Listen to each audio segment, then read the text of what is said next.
My question po is for Gerald. This is a unique premise na hindi pa possible yung role na to nung nag-uumpisa ka sa showbiz. Sabi na, 19 years ka na. Oo, 19. So how challenging is it to fulfill this role this time around, considering na marami ka ng complex characters na ginampanan in the past? Yeah, super. 19 years ago, kahit siguro 2 years or 3 years ago, feeling ko hindi ko kakayanin itong ganitong ano. And sabi ko kanina, they make me look good. Talagang sila talaga yung dahilan. I just come to set as prepared as possible, pero yung guidance nila, guidance ni Direk Bridjoy, first time to work with him. Tapos si Direk FMR, siya yung madalas kong kasama. You know, I give it all to them. Kasi yung writing is so beautiful. Yung storya, ang very intelligent at kakaiba. Kaya very proud ako na ipalabas to because we know that we are doing something good.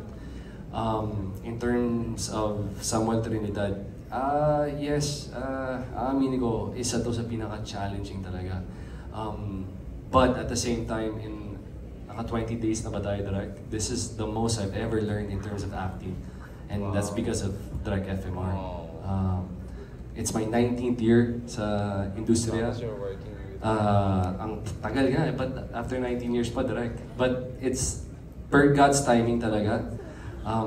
Kasalukuyan, next year will be my 20th anniversary in show business. At kasalukuyan, we're also preparing the next show. And I can only imagine what we'll be able to do and what yung inputs na pwede kong ibigay because of yung natutunan ko dito sa show na to. So, exciting. Alright, while MJ is preparing for his TV Bot Show hosting, I'll take over lang few minutes. Okay, walang sobra, natutuwa nga ako kasi parang bago to for, not naman bago for FMR. I was so impressed. Hindi ko alam kung magaling lang yung editing pero ang ganda ng mahamping ng mga eksena. Direct, prangkahan tayo. Anong inspiration ng FMR sa, at saka Bijoy Balagtas sa dito? Kilala kita, yung horror mounting mo, parang pa-horror na. Natakot ako dun sa pagka-discover ng death ni Kuya John. Did you apply something else here, FMR? As far as strategy or style is concerned? I'm overwhelmed kasi unang-una nung na-invite to work in this project. First, it's really my first time to work with Gerald. And as this went on, I told myself, bakit ngayon ko lang siya nakatrabaho? He's very impressive. The dedication and the depth.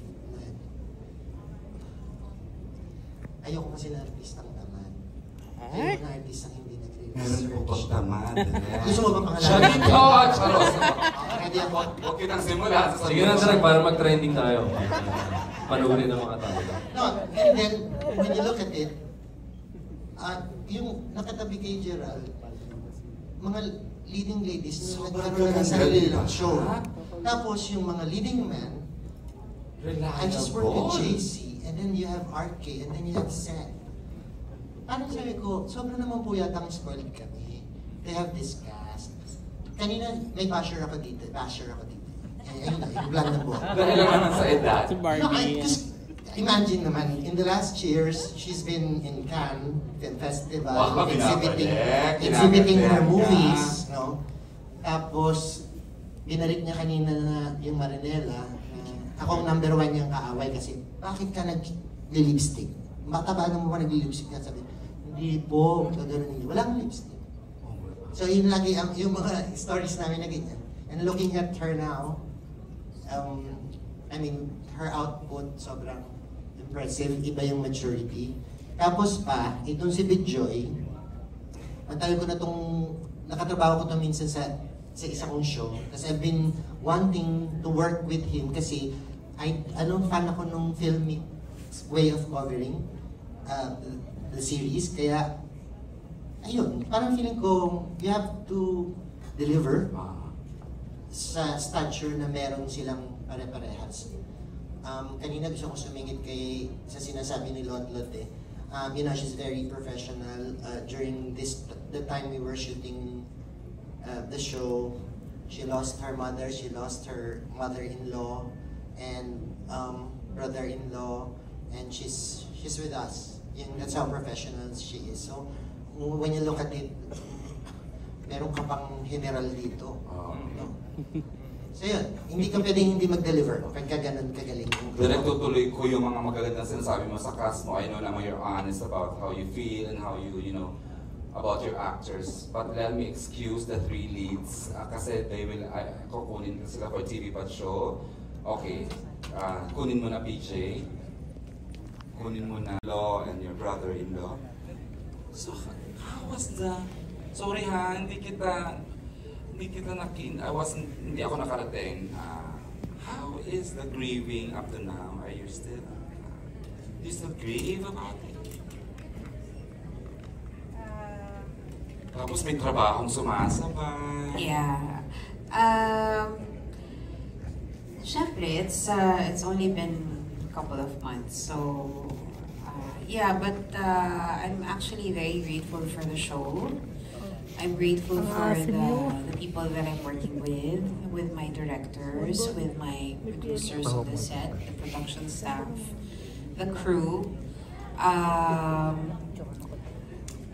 That, you know, they were very understanding also, and I felt that they were also very sympathetic to me. So I'm thankful kasi syempre this is also kumbaga minsan ito yung dito ko na lang nalalabas lahat ng kailangan nilabas. Yeah, I'm grateful for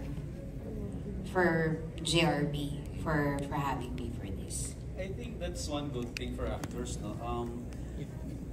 Somehow yung nangyayari sa iyo, actually nagagamit mo doon sa trabaho mo bilang isang actor. So, nagiging somehow catharsis siya doon sa mga pinagdadaanan mo sa buhay. In your case yan, Kuya John? I think most. I don't know, but I think mostly you encapsulate all your pains, your experiences into parang a form of art, and that is acting. I don't know if I'm just speaking for myself. Before I give the microphone to Alan Sancon for his set of questions, bigay mo. Very intriguing na. I know, sunod-sunuran to... Sorry, Daddy? Joke, Daddy? No. He's my brother. Did you Older brother. Was it revealed kanina? Hindi. But do you want me to... No, don't. Please, baka don't. It's called dead, my God. Ang galing. Yes, thank you. I really, wanted to do a role na ganito, and then it's an answered prayer. Wow, kasi, ganun kaganda ha? Yeah, you kasi... prayed about it? Yes. Kasi ever since I told Direct FM also that I wanted to do a character like this na, offbeat. Kasi for the longest time, I've been doing, parang leading man stuff. Correct, oo. Diba?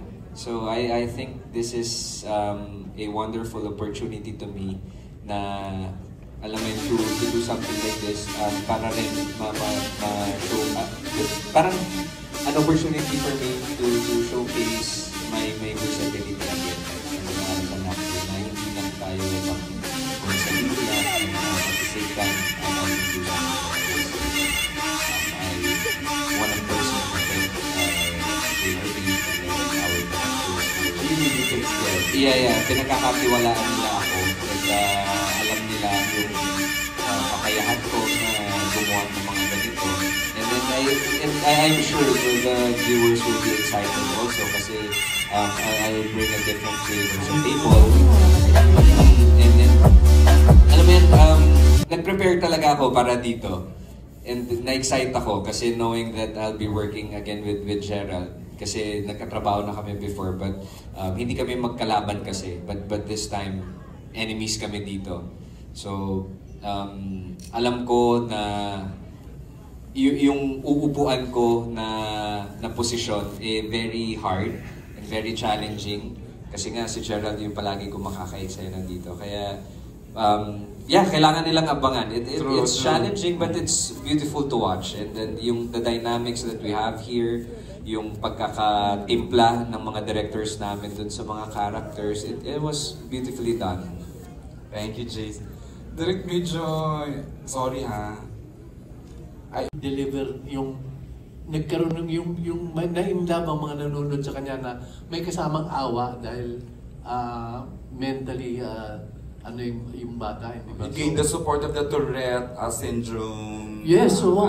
Advocates. At saka doon mo makita kung gaano kagaling yung performance. Ang tagal na tapos yung budoy, ang tawag sa kanya, budoy pa rin pag nakikita siya.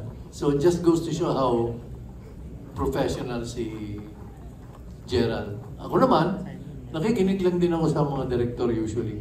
I get what I project through what my directors tell me na this is your character, ito yung gusto naming mangyari. And yun nga, maraming reveal, sabi nga ni Sinon, maraming pang reveal na lalabas. Yung bawat character na involved, mag-i-evolve yung mga taong yun.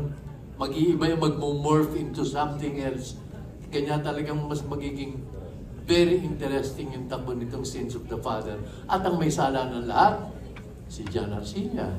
Siya na naman. Well, actually, ako po talagang bida dito. Oo, di ba? Kasi kasalanan ng tatay talaga. Oo, kasi kahit ako kung ako nanonood, tuwing may mangyayaring masama kay Gerald, iniisipin ko talaga, tarantado kasi yung tatay niyan eh. Kung hindi gumawa ng kawalangyaan yung tatay, hindi mapapahamak yung anak. Actually, hindi pa revealed na may kawalangyaan. Kaya actually, pinalabas kasi kami po yung main characters. Kailangan, ano.